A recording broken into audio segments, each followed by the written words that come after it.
No, non dichiares, ponte con me.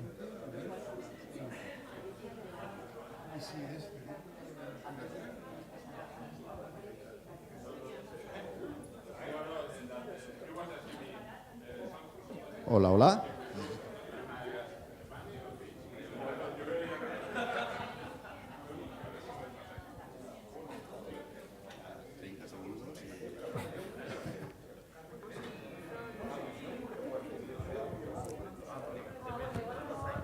Climas, el doctorato. Lo tengo apuntado. Perfecto.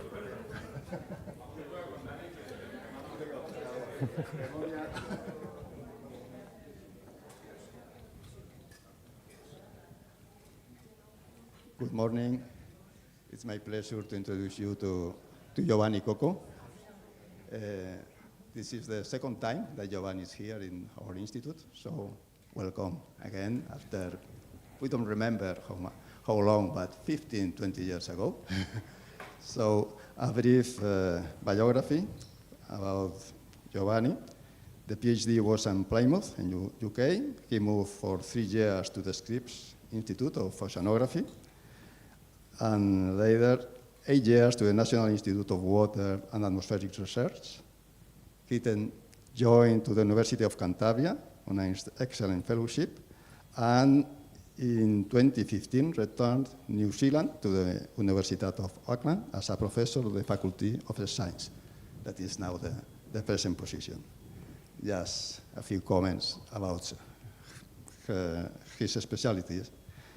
He has experience in both field observation and modeling, and studying the interaction between different morphodynamic processes, including biological processes. More importantly,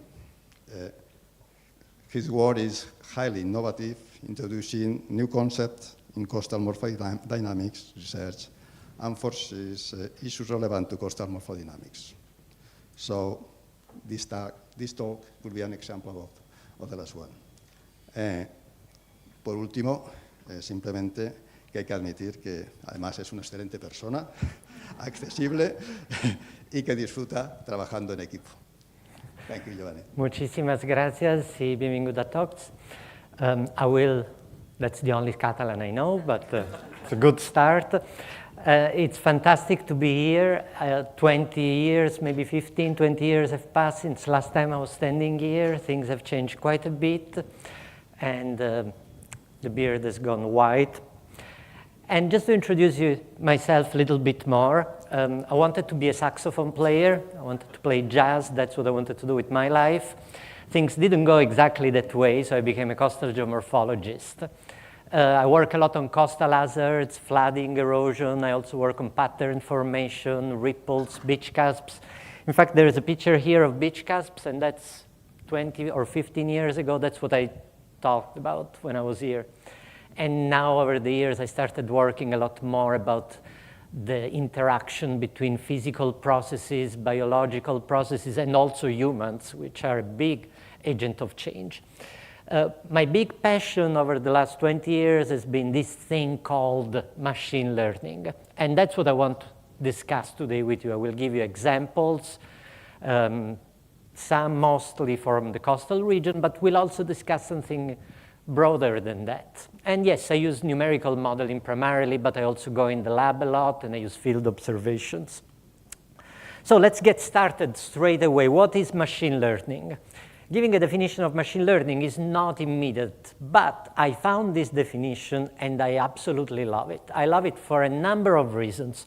First of all, because it's coming from a Nobel Prize in economics, not computer science, from economics. And in 1978, Simon was already thinking that machine learning was coming.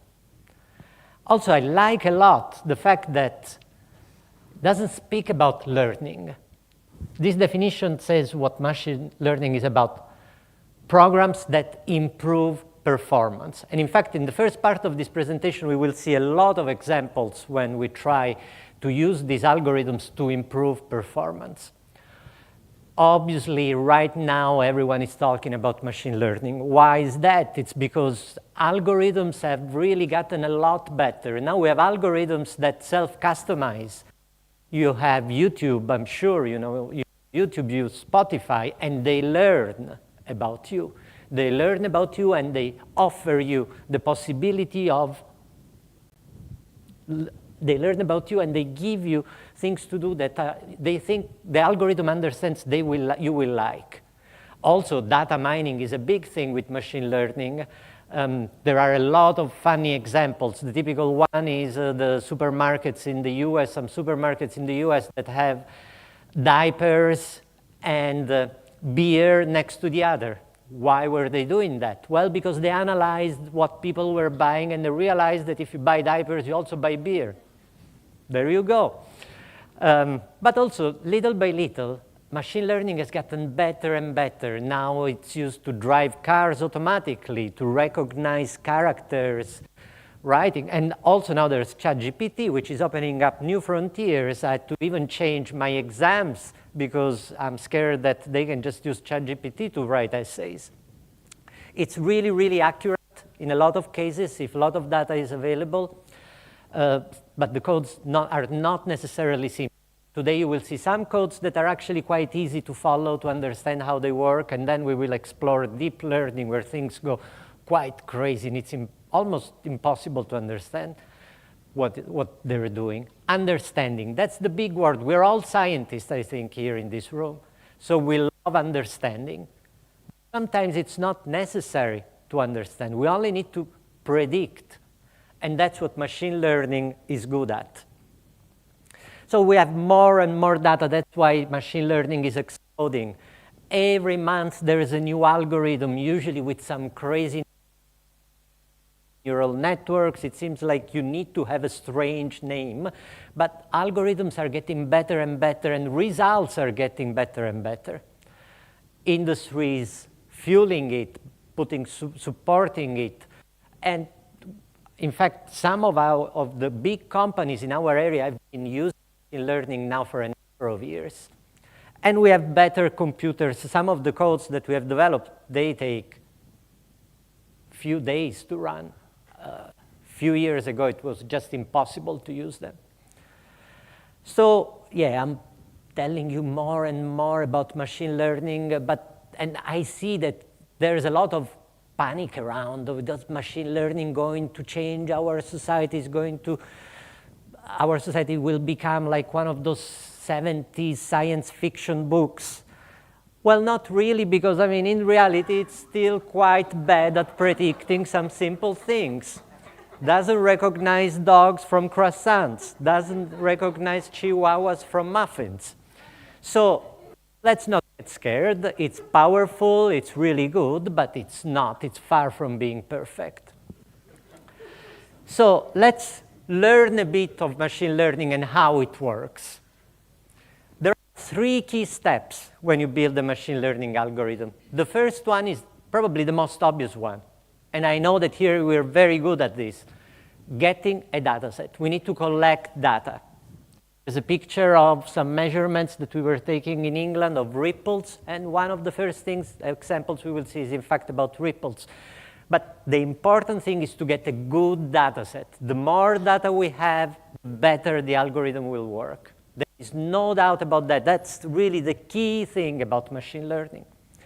Then once we have a data set, we need to choose which algorithm we use.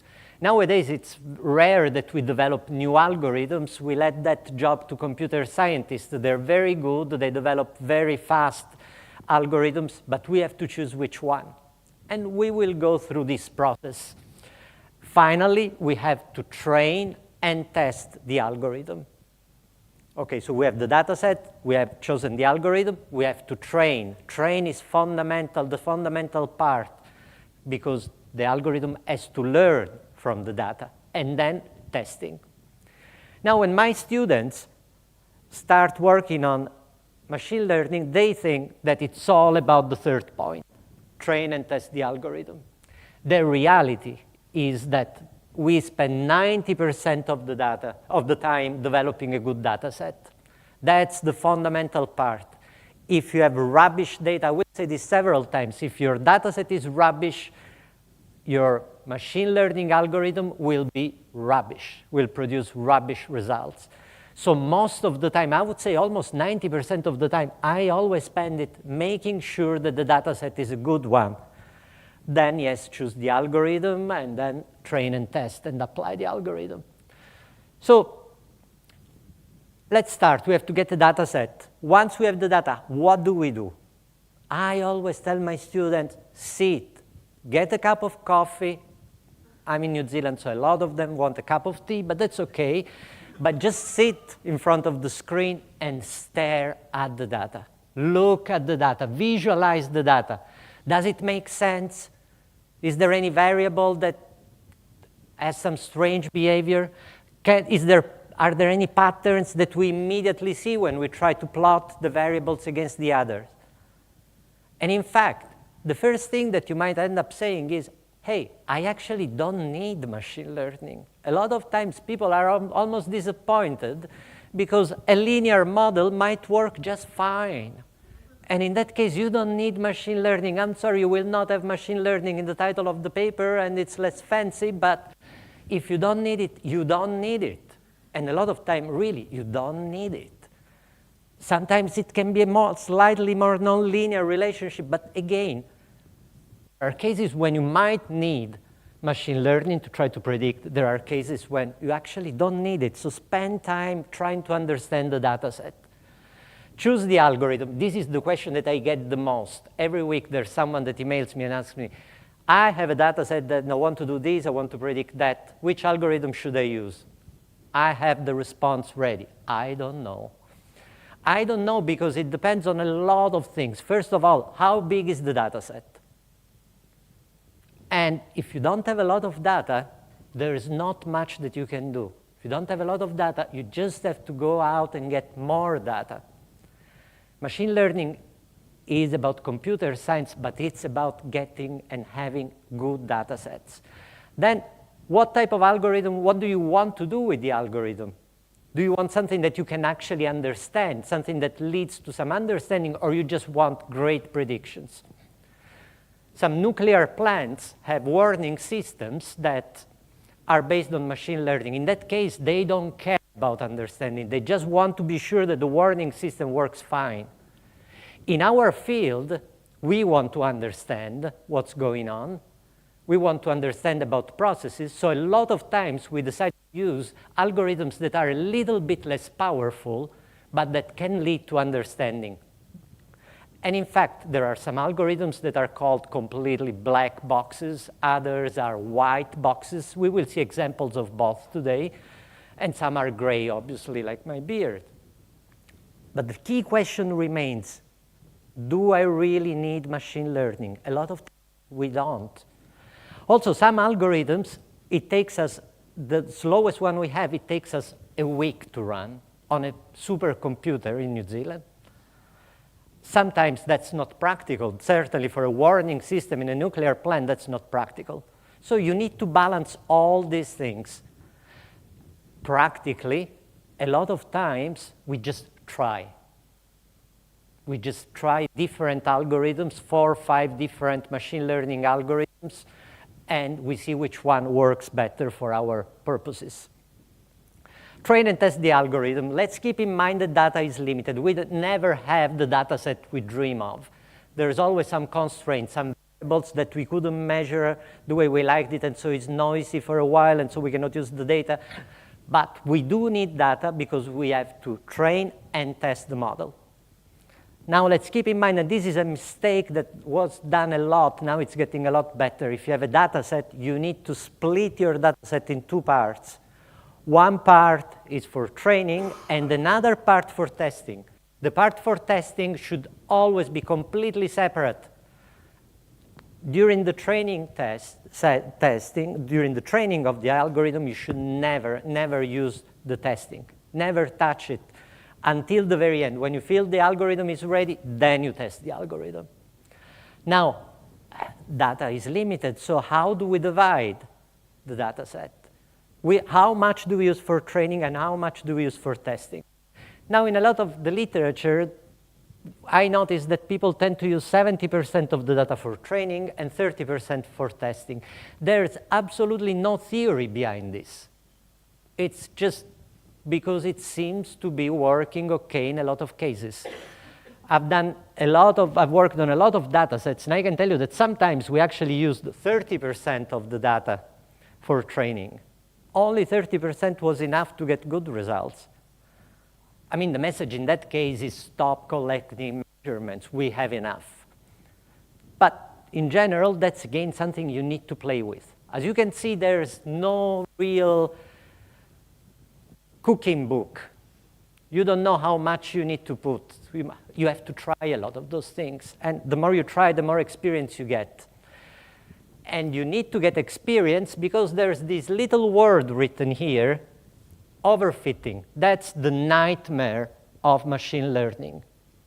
Machine learning algorithms are very nonlinear, very powerful, but that means that a lot of times you might overfit your training set, and as a result, when you then use it in your testing data set, it's a complete disaster. Predictions will be terrible. So there's a lot of stuff that has to be done when developing the algorithms. Now, I'm sure you have heard about some of those machine learning algorithms, neural networks, genetic programming, regression trees. Let's quickly have a look at some of those so that when I then give you some examples, you know more or less what I'm talking about. So, for example, thanks to a colleague from University of New South Wales, I got a fantastic example on how we build decision trees. And then you might find boost regression trees, a random tree forest, but the basic idea is the same. So we want to try to predict beach erosion as a result of wave action. So waves, we can characterize them with wave height and with wave period, peak wave period. The red dots indicate erosion, the blue dots indicate accretion. We have this set of measurements.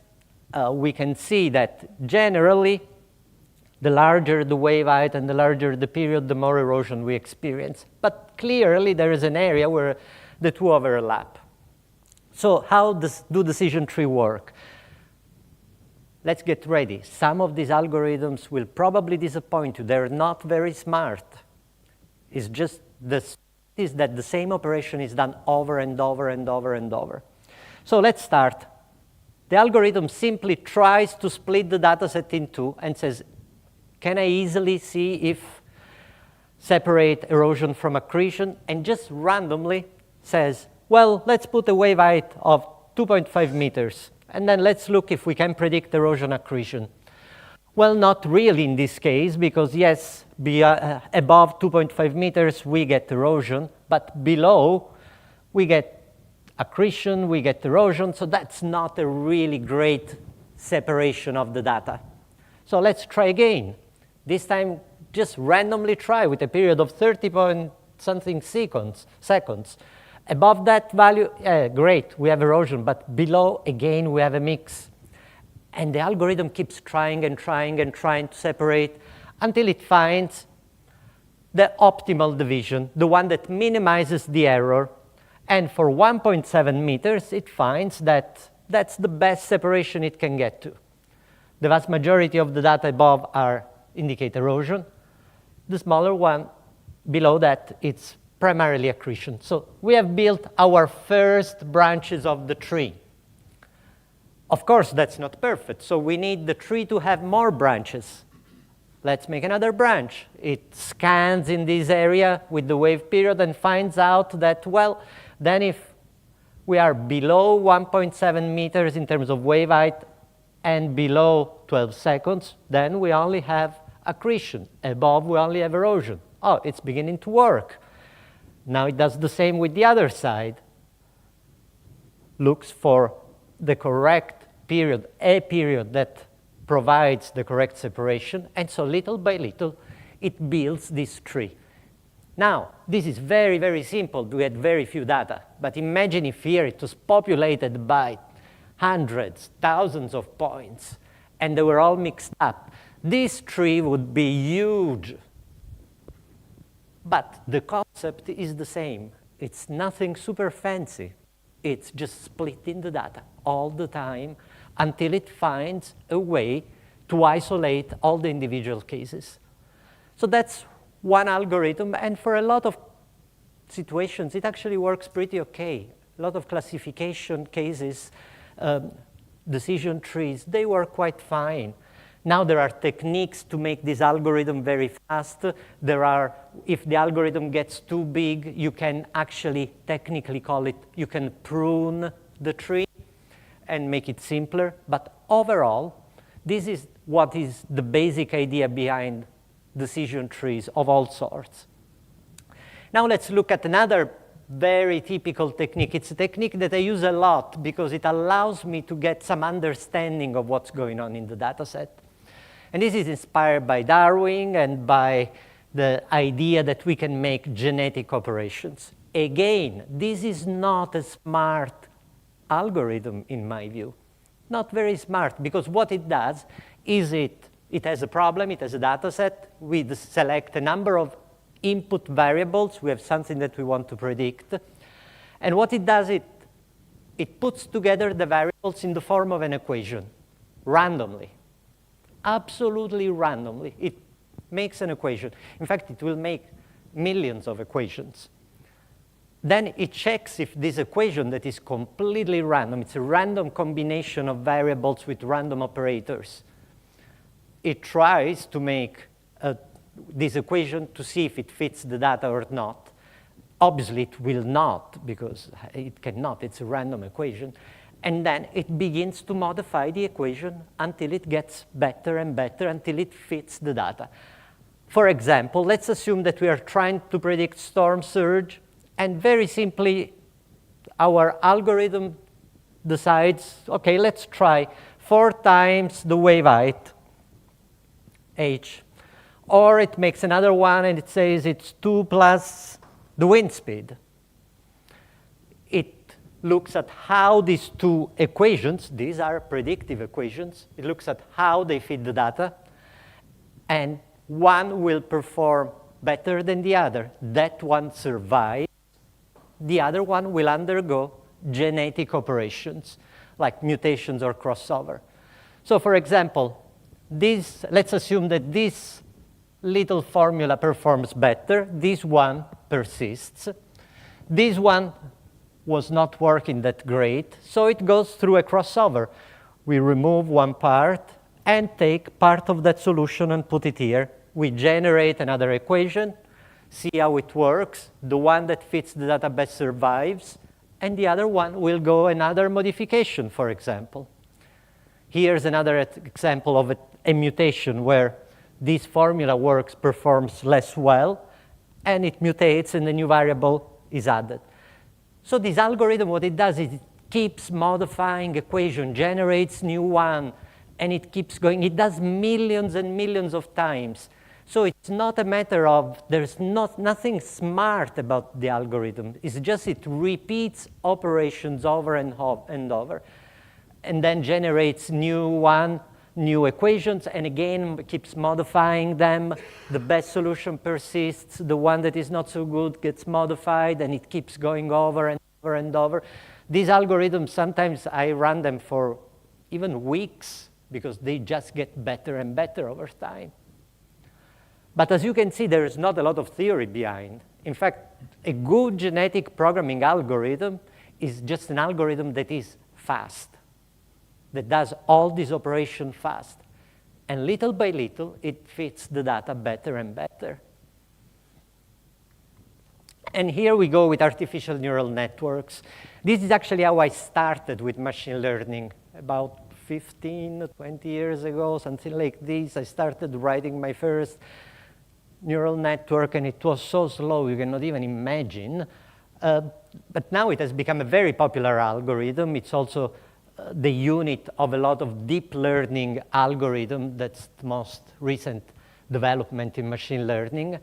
And these algorithms are really, really interesting. We have a number of input variables, and then we have something that we are trying to predict. And through a series of functions and a series of coefficients, we combine the input variables into what is called the hidden layer. There, you can have a lot of hidden layers, you can have a lot of nodes, so a lot of ways of combining this data, use a lot of strange functions, sigmoid, hyperbolic functions. You combine them into each of these hidden layer nodes. You might have different hidden layer nodes, and then you recombine them again and make a prediction. Then during the training phase, when you make a prediction, you will have an error. And you use this error to go backwards and change not the functions, but the coefficients in these functions so that you distribute the error and try to minimize it. And then again, with another measurement, you do the same. You try to predict, you see the error, you propagate the error back. So it goes forward and backward during the training until you have optimized all the weights and coefficients in the hidden layer. So that's how the neural network works. We could go into a lot more detail, but I don't think it's essential. It's just I wanted to give you an idea about 3 of those algorithms that are very common, at least in my research. So let's begin to look at some examples and see how this all pans out and how this all works. I said that I would start with ripples. And here's a nice picture of ripples. And what we're trying to predict is the distance between the ripple crest. This is a problem that has been tackled by a lot of scientists in our field because ripples are important because they affect wave dissipation, they affect the resuspension of sediment. So we do want to know if you have certain waves, if you have certain sediment, if you're at a certain water depth, what is the geometry of the ripples? We do try to predict that. And it's a problem, as I said, that several people have addressed. And these are some very famous papers in our field, some very famous predictors. Here you can see on this axis the measured wavelength of the ripple, this distance crest to crest. And here the prediction using the formulas developed by these authors, formulas that depend on wave height, wave period, grain size. I think you can see they don't work. I think it's pretty evident they don't work. So what we did, using the same type of variables, we developed our own formula to predict them. I'm not writing down the formulas because I don't think it's important here. I think what is important is what you're seeing there, that with genetic algorithm, the fit is not perfect. You can see some areas. It's actually pretty bad even here. I'm a little bit ashamed of showing that. But also, it's a log-log plot, which makes everything look nice. But it does work a lot better than what we have. And as I said, predicting wavelength of ripples is important because our models of resuspension of sediment, of wave dissipation, should also depend on the presence and geometry of ripples. So that works OK. Another big problem that we have is predicting the resuspension of sediment. Again, the resuspension of sediment depends on waves, depends on water depth, depends on grain size, depends on the period of the waves. This is a problem that is almost a curse for us. We have no idea how to predict, how to develop a good predictor of suspended sediment concentration. But we do need it, because if we want to simulate morphological change, beach evolution, for example, we do need this quantity. Again, here on this axis, you're seeing measurements, and here, prediction of the reference, of the suspended reference concentration. Here are 2 predictors. In this case, Nielsen has also written a book about sediment transport. But you can see that there is a lot of spread.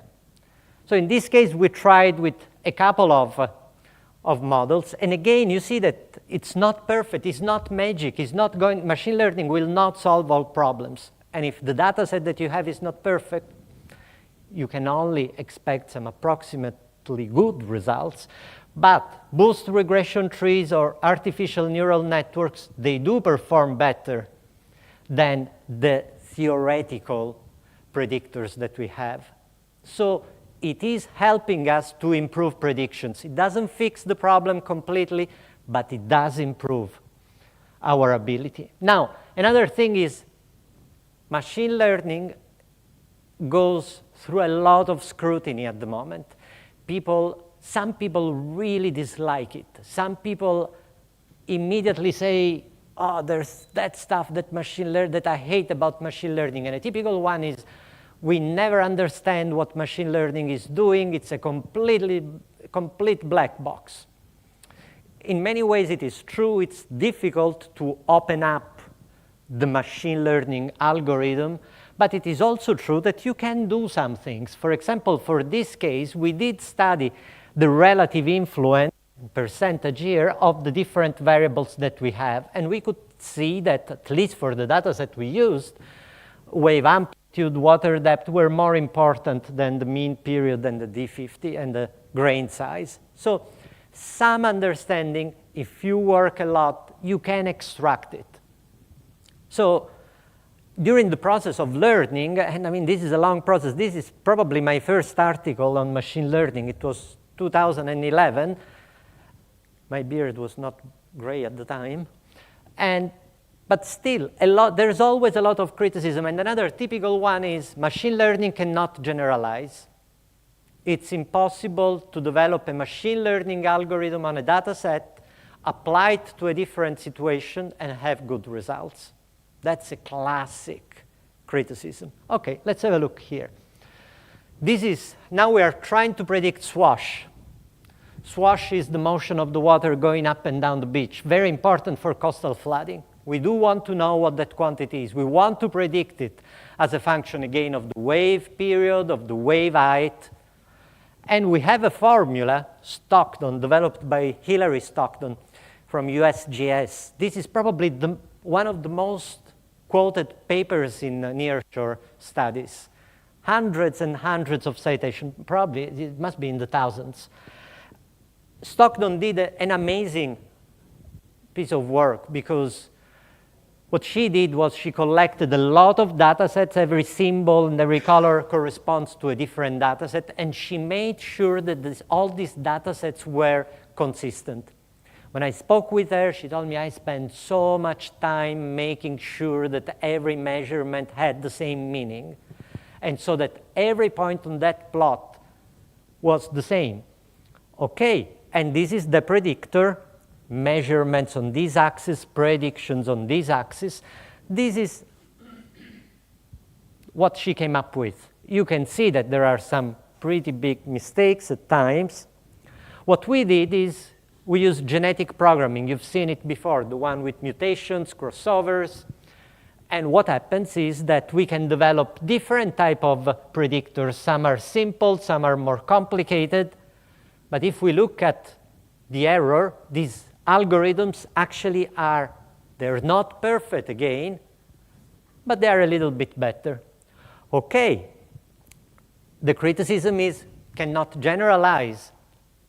So what we did was we tried to apply all these formulas, all these predictors, to a different data set. So to data sets that have never been seen by either the Stockton data set or the genetic programming. And here, the difference really stands out. Machine learning actually generalizes a lot better than the formula that everyone uses. The formula that everyone uses is actually really bad when it's applied to data that is different than the ones over which it was developed. So actually, machine learning, if properly used, actually does generalize better than what we have. And now another one, we cannot extrapolate. That's another typical criticism. You can only use it within that range of observations. So in this case, more recently, we developed a predictor of wave setup, the rise in the mean water level driven by waves. Here we have a lot of predictors, and the best ones are the ones developed by machine learning without if we look at whatever fitness for the measurements, it's always the best. But what is relevant and why I'm showing you this is because those formulas actually can be extrapolated. If they're not too complicated, actually they make sense also in those black areas which are beyond the range of the data. So it's actually doing OK. And so now we start to try to predict shoreline position. We have a data set, nice data set from Biscarrosse Beach on the Atlantic coast in France. And we developed a neural network to predict shoreline position. In fact, we developed several predictors to try to see how they work. And as you can see, measurements modeled, they look okay.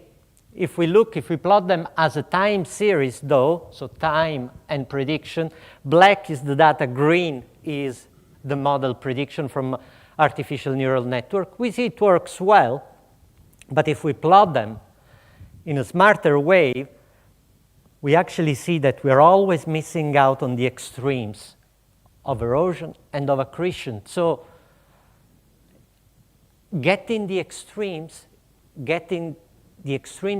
is always going to be difficult, is always problematic also for machine learning.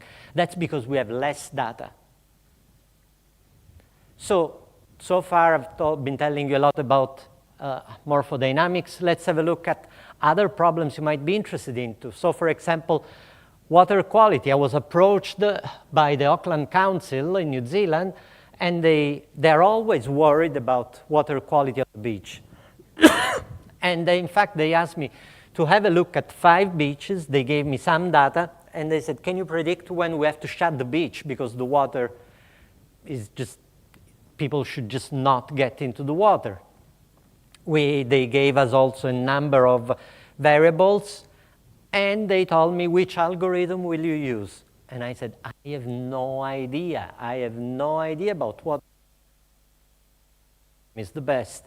So what we did was we used 4 different algorithms, applied them to each of the beaches. Here you can see 4 algorithms, and here the response.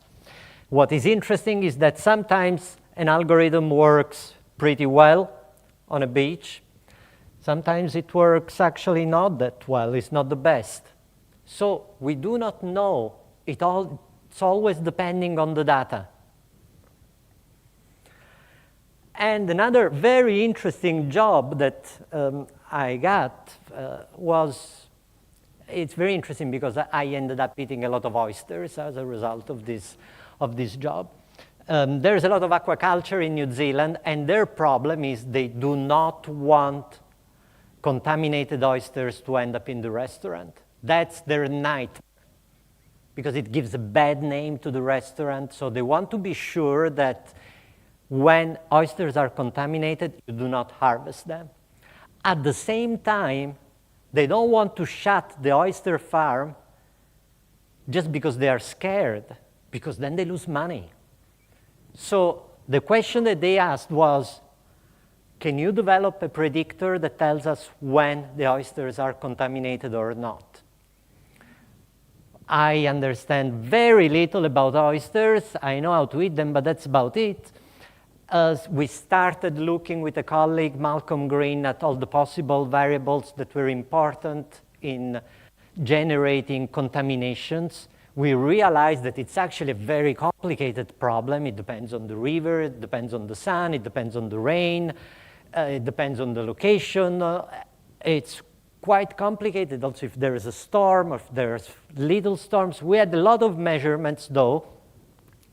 And we developed an algorithm. It's usually trying to predict E. coli, because that's a good indicator of contamination. And we have a number of environmental variables: wind, rain, temperature. And so we do the usual thing. We develop the training data set. We develop our neural network. We test it and check how the algorithm actually works. Again, here we have measurements of E. coli, and here we have predictions.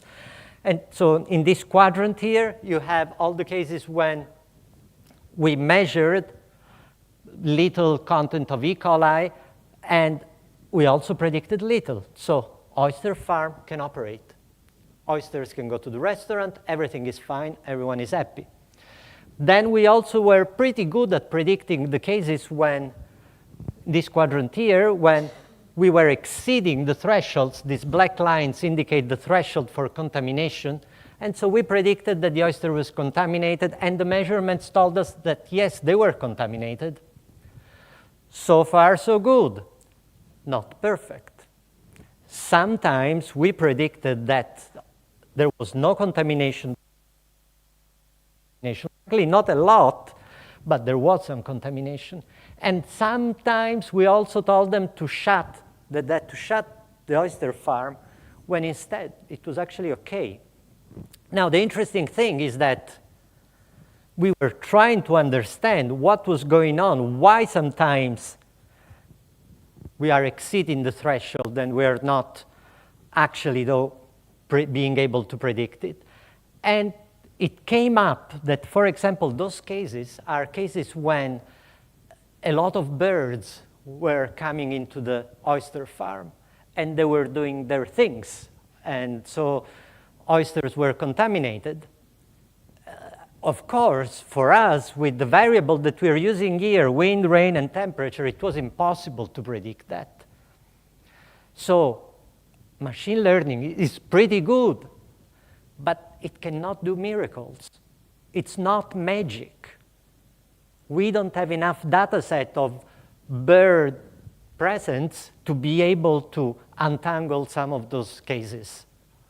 But it works really well. And in fact, I would say that machine learning is not powerful, it's very powerful.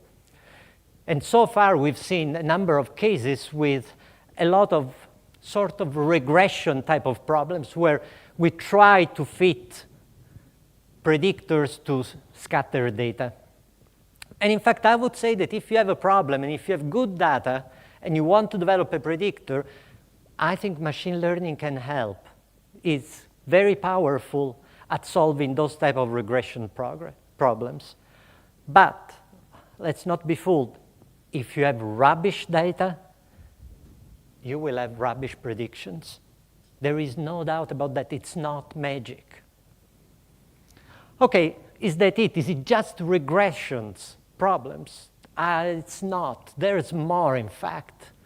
And in fact, for example, one of the things that we don't do enough and we should do a lot more is trying to use the models that we saw earlier on, the predictors that we saw earlier on, for the development of much bigger models. They can become just component of much bigger model, of process-based models. So what we are seeing here is a view from above and a cross-section along this diagonal. White is coarse sediment, black is dark sediment, and some of these bed forms are present also in the Mediterranean Sea. They're also present offshore of New Zealand, offshore of the east and west coast of the US. And so I think we are still not doing enough of it. We should do a lot more hybrid modeling, where we put together physics-based models, but for those components of the physics-based model where we struggle, that's where we can use machine learning. So coupling the two, that's how we get the best out of both approaches. No battle between process-based model and machine learning, but let's use them together. In atmospheric science, they do a lot more than us. So that's an area where we can definitely do more. And then there is deep learning. Now, deep learning is a new big area, at least in our field, in nearshore studies. It's almost inevitable it will get bigger and bigger, in fact. Here are some papers where you try to detect rip currents using deep learning. And the big difference is in this sketch here. We want to try to recognize if it's a car or not a car. At present, with machine learning, with everything that I showed you so far, you need to select some features, some variables, and then you run your algorithms and you make your prediction. With deep learning, the person disappears. A lot more, everything is done by automatically extracting from the data the important features, doing all the mathematical operations, and making the predictions. These algorithms are incredibly complicated. There is a lot. ChatGPT is one example of a deep learning algorithm. One type of algorithm that is really popular, particularly for image analysis, is convolutional neural networks. They're used a lot for image processing. They extract features from the images and use those features to make the prediction. Now there is another type of deep learning algorithm that is called long short-term memory. Now in this case, long short-term memory, you extract temporal dependencies from the algorithms, from the data. Now I have a fantastic PhD student, Eduardo from Mexico originally, now he's fully New Zealander, and he said, well, why do we have to use one or the other? Let's put the two together. And that's what he did. So he generated this algorithm that extracts the features as if it was an image, extracts the temporal dependencies from time series, puts them together and makes predictions. Here on the right, left, I don't know anymore, you see an image from a wonderful place in New Zealand, a little beach called Tairua. We studied a lot. We have a very long data set of images, and we can extract the shoreline from those images. So we have over 20 years of images. We use 15, let's say, for training our algorithm, and then we just test the algorithm over unseen data. So the data that you see here, here is time, and we have the observations in black. And these observations have never been seen by this deep learning algorithm. So we have two plots here. On the top one, black is the observations. Brown and green are two models that are quite commonly used in our field. Particularly this one is very common, the brown line that you can see here. The green one was developed by another student of mine, and it's the green line here. And they both do okay. The model called Shore4, the brown line, seems to not catch all the variability properly, but the other one seems to have some shifts, pretty large. And then here in blue, we have our CNN LSTM algorithm with some error bars depending on the architecture. And the model, this model actually does work better than anything that exists in the literature at the moment. So we're pretty happy with that. And in fact, we're now testing this model in the US, on the east, the west coast. And that's pretty successful at the moment. So I hope I've convinced you that machine learning is useful, is powerful, but the reality is that in our field, not a lot of people are actually using it. So why is that? That's the question that I have. I have one PhD student that works on this type of algorithms, and one day she entered my office and said, why isn't everyone using it? What's wrong with this? Why? Well, you cannot use it all the time. I just said, and I repeat, rubbish data, rubbish predictions. So maybe for a lot of problems, we just don't have a lot of data. There's also the fact that we are scientists. We like deductive approaches. We like to develop theories and see that theory then works. We are going in another direction. Here we are. Karl Popper would hate this for sure, because, I mean, we are trying to generate knowledge from data. That's just not right. Also, the fact that a lot of times I showed you the genetic algorithms. They're really nice because you get the formula, you get an equation, and you can analyze that equation. But some of these algorithms are actually, it's true that they're difficult to deal with. And then there's the problem of overfitting. A lot of algorithms that have been published, overfitting is an issue. When you apply them to different types of data sets, they actually don't work that well.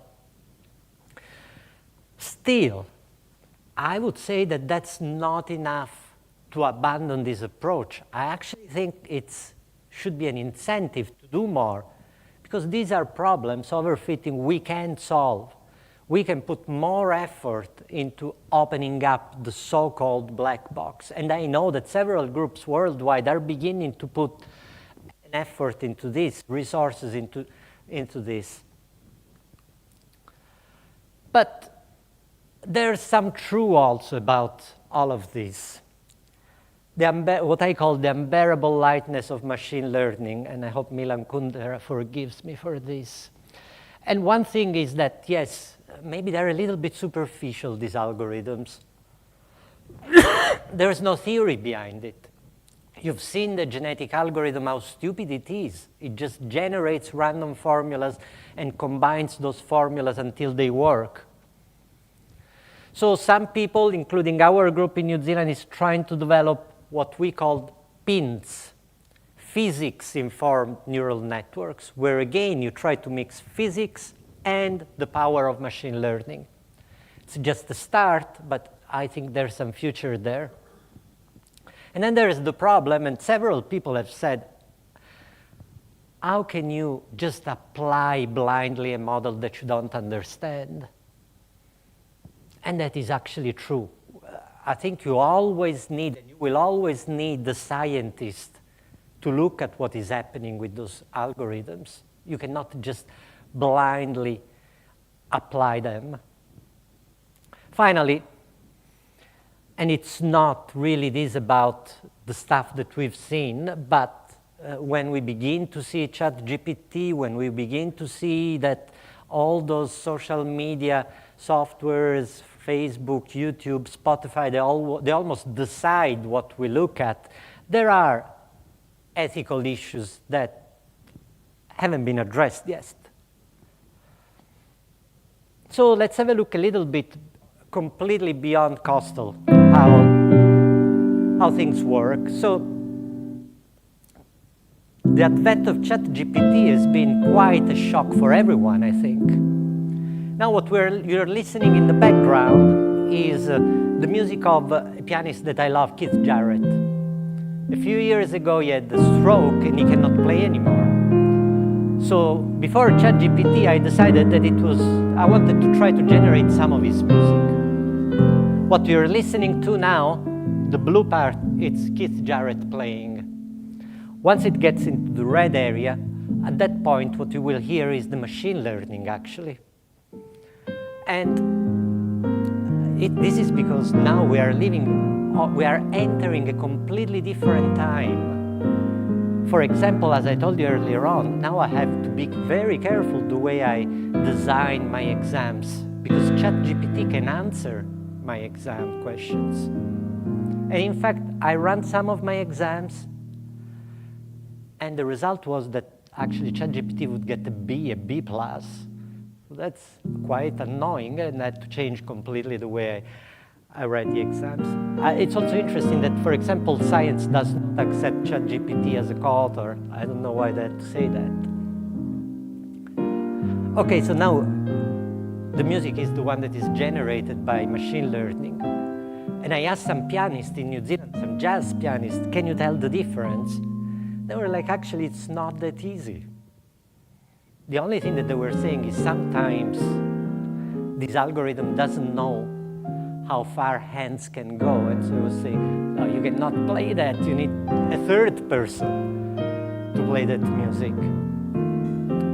And the music, if you actually spend hours listening to this, you realize that it's very derivative. It's not really creative. Still, it's very scary because the style is definitely similar. And we can actually even put the signal of the pedal when you play the piano in those softwares. So nowadays there's Google that has gone completely crazy with this type of algorithms, much better than what we generated.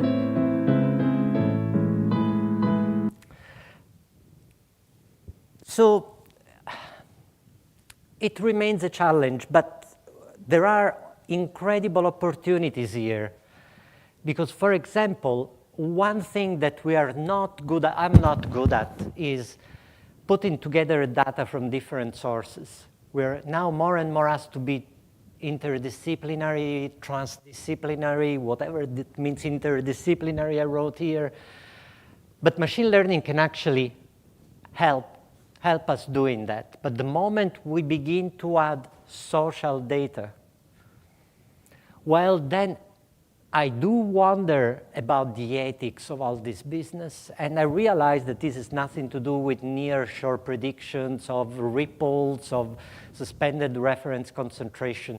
But with those algorithms, we are entering a world of troubles because, again, the algorithms, they do depend on data.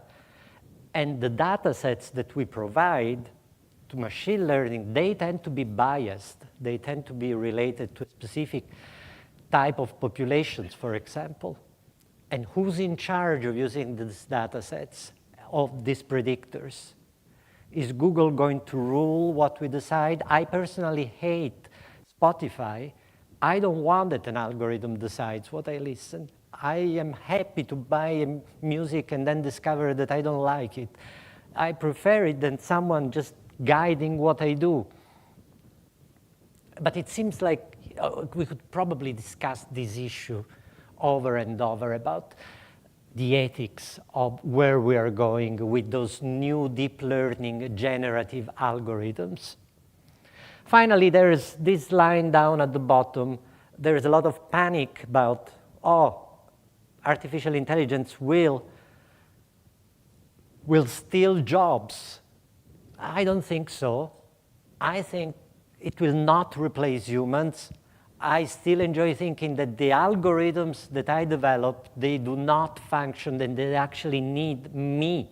They need the scientist behind to interpret, to make sure that what is done makes sense. But for sure, we should not run away from artificial intelligence, because humans that know how to use artificial intelligence will replace humans that don't use artificial intelligence. I think we have opened the box. It's happening, so let's embrace it. That's my suggestion.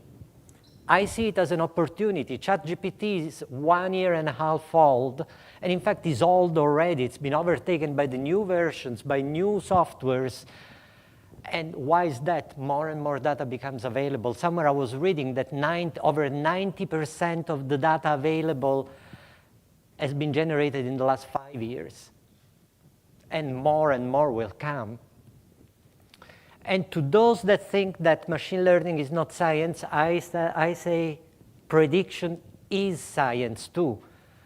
In my career, I've spent years and years, also with my colleagues here in Barcelona, to develop theories, to generate understanding. But that doesn't mean that prediction is not science. Prediction is also science. We do need predictions.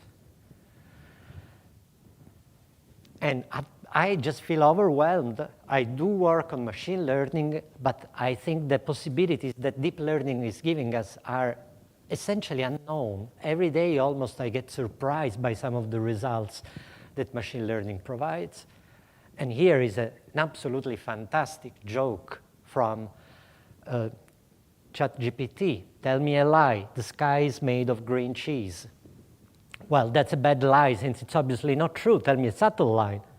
ChatGPT responds, I'm a human being. That's fantastic. It's a fantastic lie.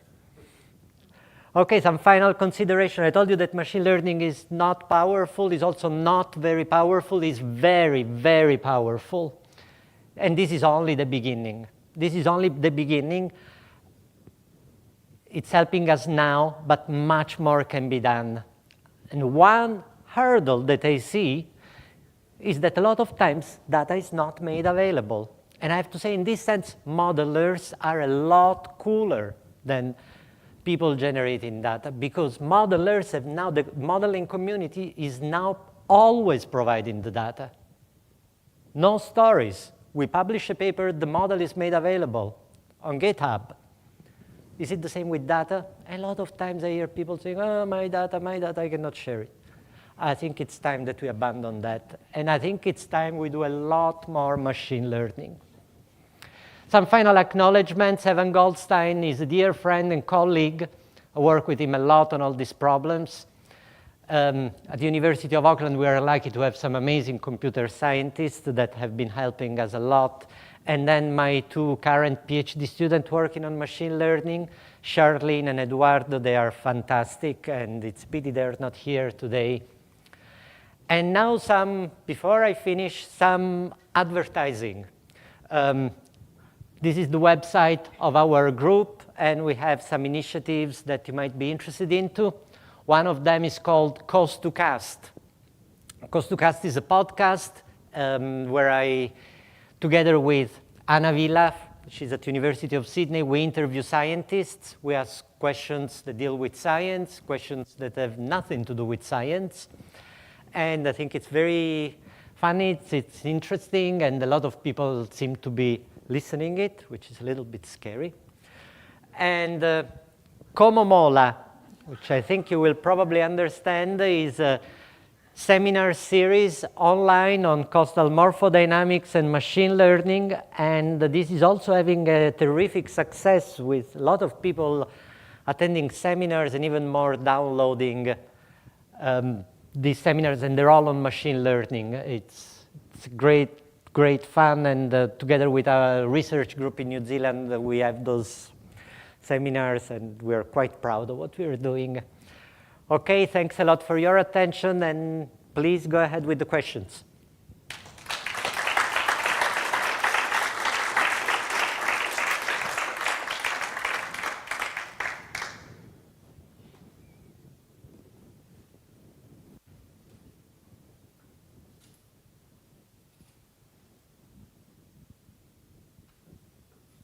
Yes, time for questions.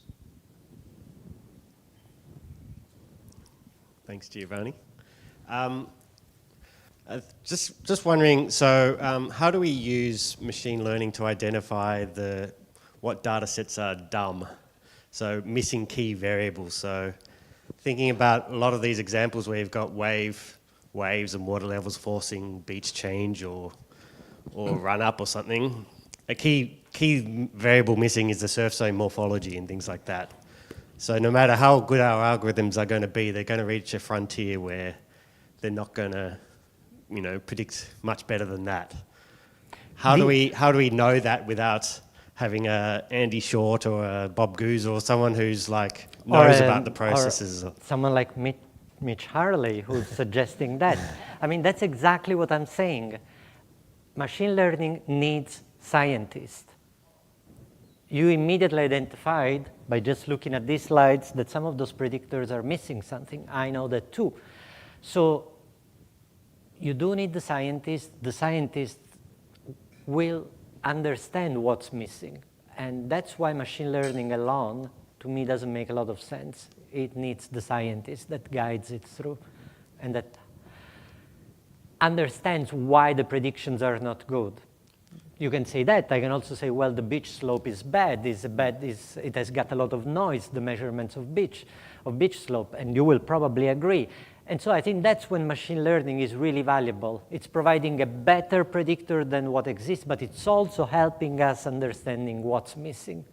That's when it's really useful, I think. And a follow-up question to that, if I can. Is there a concern that the next generation is not getting that training to be able to identify that? That is a huge concern. That is a huge concern. And I think at some point I had a point about this.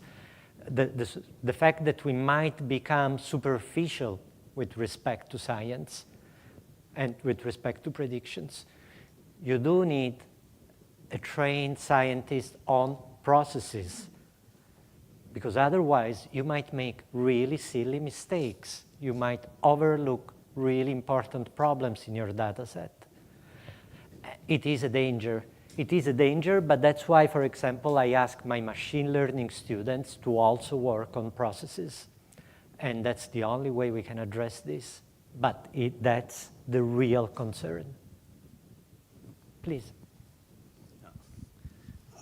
One point you made is, basic from the beginning is the data, no? And data is rubbish or not rubbish. So for me, it's quite evident that we still need to get out of data. But in which degree is useful machine learning in deciding what new data we need? You need that you will trust in machine learning in order to say, okay, I will do more data exploration depending on what I see that is needed to advance in machine learning? I use machine learning a lot, but I don't think I never said I trust it. I trust scientists. I trust the process of looking at the outputs of machine learning, looking at the results, and then begin the process of discovering what is missing, why it's not working. And I think that is the fundamental step. I don't expect machine learning to tell me anything other than the plot. Then it's my job to look at the plot and say, maybe it's doing bad at predicting extremes because we don't have enough extreme points. So sorry for my colleagues that have to collect data, but they have to go out when there is bad weather and they have to collect data. I don't think we should give this power to machine learning. It stays with us. We are the one that decide when there is enough data. Of course, if the machine learning is not good at predicting, we ask ourselves why it's not good. But it does. You always need the scientist. So machine learning can show us that something doesn't work. We are the one that have to interpret it. Please.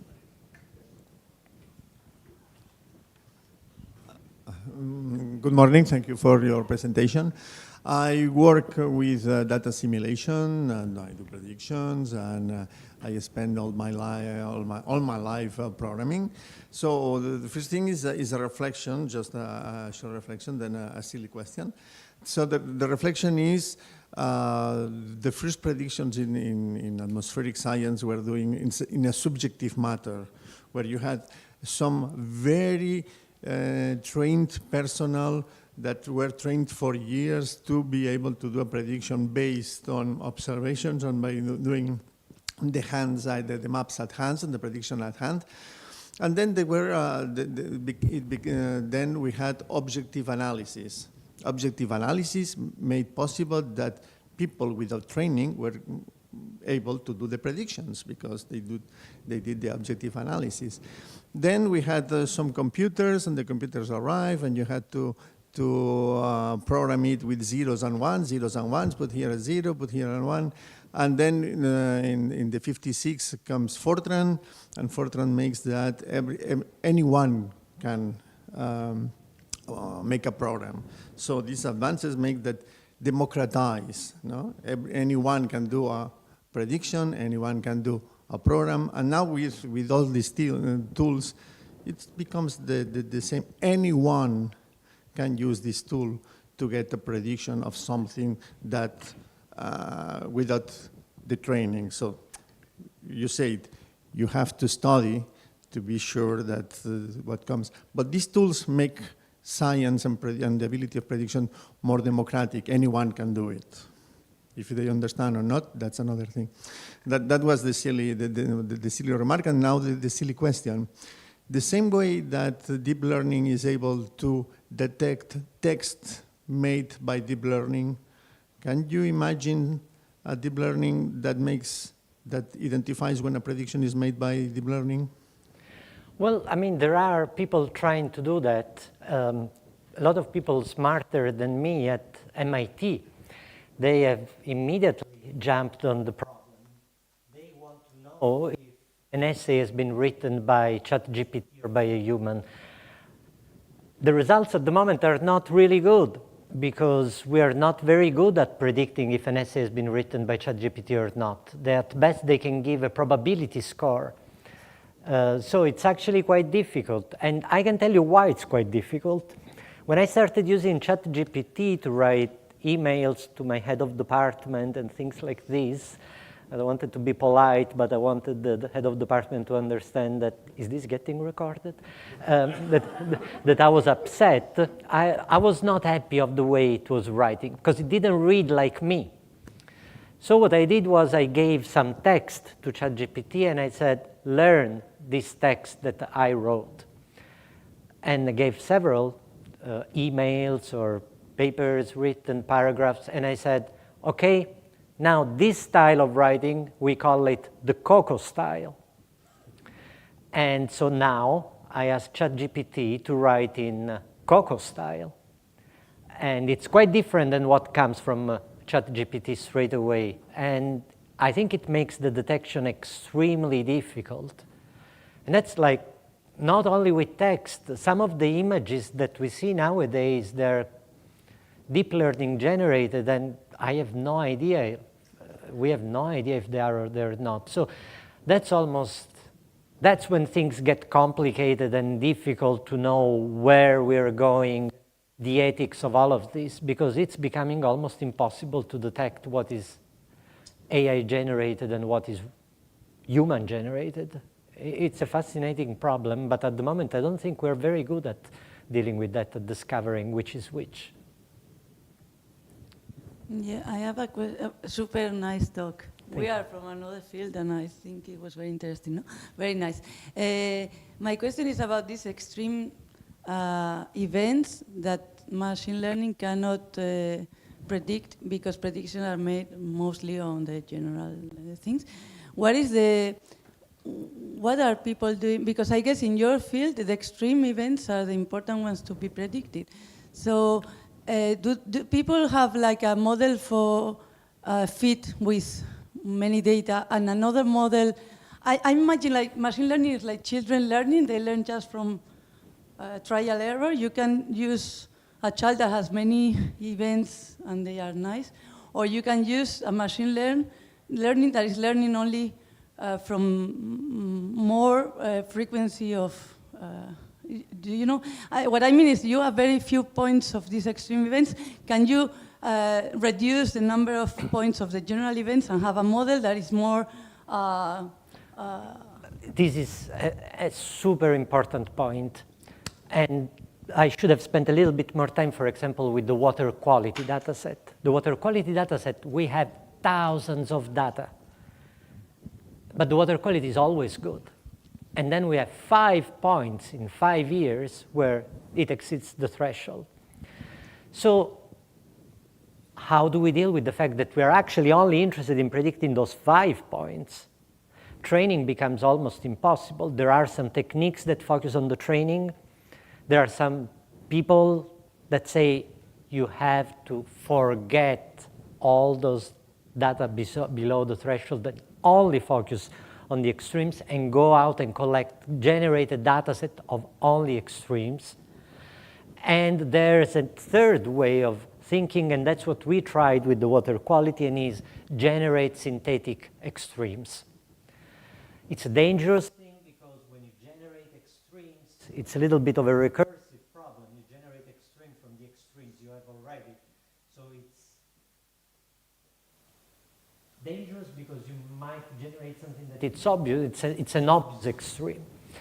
But these are the things that we can do. And I agree with Beaches. Now I have a student that is just working on extreme storms, only dealing with extreme storms, and then looking at the machine learning techniques that deal with very small data sets. As I said, we are getting better and better. Algorithms are coming out every month, new ones. And I think there is a lot of research that is going in this direction because, as I said, we had, for water quality, we had 8,000 points, but we were actually interested in predicting 5 of these 8,000. So the data set is so unbalanced that no training, in my opinion, it's not the training that can fix it. You need to generate other data synthetically, or you need to wait and collect more extremes. Super important point. Thank you, Giovanni. It's always a pleasure to see you in action. I am quite concerned about this ugly word that is overfitting, because it's a big problem. How do you detect that you are overfitting the models? There are now a number of techniques that tell you straight away if you're overfitting. I gave the simple explanation here of you split the data set in 2, training and testing. In reality, a lot of times we split the data in 3 parts, so that during the training we have some data that helps us to stop the training before you get into overfitting. It's a big problem.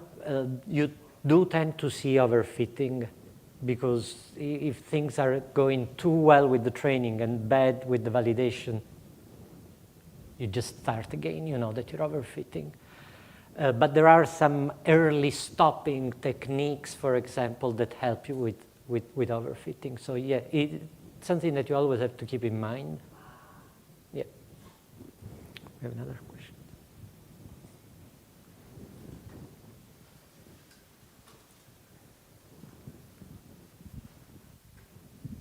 Hi, thank you for the presentation. It was very didactic.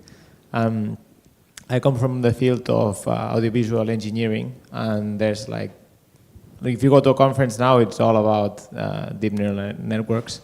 And I just wanted to make a comment about what somebody asked about how are we going to be able to detect if it's made by a machine learning algorithm.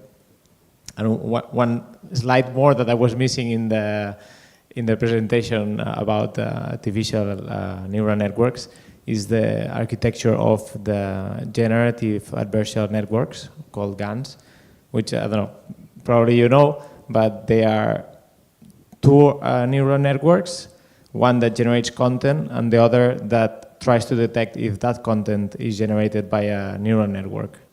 So you have basically one neural network against the other, and they are trying to generate content that it's non-detectable by another neural network. So, Yes, that's what makes it almost impossible nowadays to detect. It's the University of Auckland at some point had the idea that we could just buy a software, and so we would know if exams were produced by, answer the exams were produced by ChatGPT or one of those softwares, but it is clear that it's not possible. Yes, you mentioned with 2, sometimes we actually use with 4 and 2 and 2. And those algorithms, for my brain, they are too much. I just don't follow anymore what is happening. 10 years ago, we were worried that artificial neural networks had 20, 30 free parameters. Nowadays, those algorithms have thousands of free parameters, so it's impossible to follow what they're doing. Yes, but that's a great explanation. I think I will make another slide. and I had a question also if you know the software Weka. No. Because it's from New Zealand, it's about machine Weka, learning. yes. No, I did this machine learning 10 years ago, and it was still existing, this Weka, and it just basically has all these random forest, decision trees, classification algorithms, and it has very nice tools to plot data. Yes. So it's like a great tool to try different algorithms without having to code anything. Yes, I prefer my students to code. It's good they suffer a bit, as I did. Yes. Well, I would like to ask you an opinion about citizen science data. You know that, of course, the quality of data is quite important in application. Usually, citizen science data is not so accurate. Do you have some opinion about this? Well, I mean, in our field, there is the experience of CostSnap, of course, and I think the great thing about CostSnap is that they have removed a lot of that noise that could be generated by just someone going there randomly. And I have asked Mitchell a lot of questions about how do you deal with the different cameras, with the different lenses, with the position slightly off. And I think citizen science, again, needs a scientist like Mitchell that thinks about all these problems and makes sure that even if you go with a different phone, even if you don't put it exactly in the right position when you take a picture, well, you can adjust for all of this. It's a huge monster resource. And it's a huge resource in several ways because it provides data where we don't have, but it also gets people involved. I personally, given that you asked for an opinion, I think it's only a matter of time before satellite data will become available in a way, at a rate, at a frequency, with a resolution that we will have so much data that maybe we will not necessarily need it.